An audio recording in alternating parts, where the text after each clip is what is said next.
one of the questions I hear from people on a fairly regular basis is, how much should I leave to my kids? And that's an interesting question.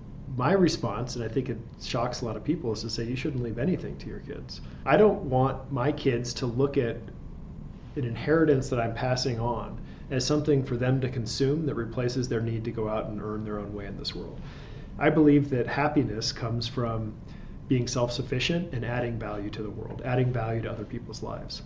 And where I've seen money really impair people and stunt their growth is when it is provided to them in a way where it short circuits their need to actually go out and contribute to the world.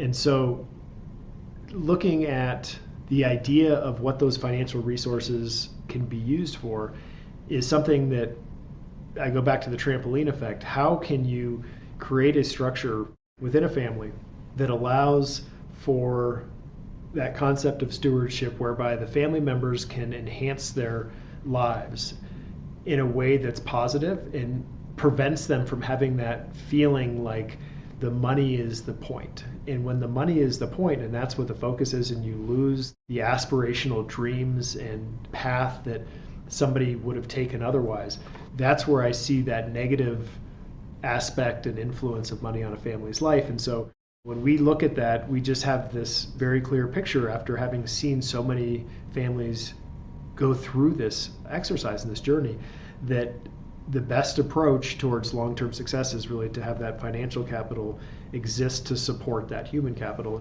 It's a concept that doesn't necessarily come to mind, especially with wealth creators. Now, if you are in a position where you're a second or third or fourth generation of a family that has had success, then I think there's a clearer understanding of what some of those pitfalls are. And oftentimes there's been personal experiences there.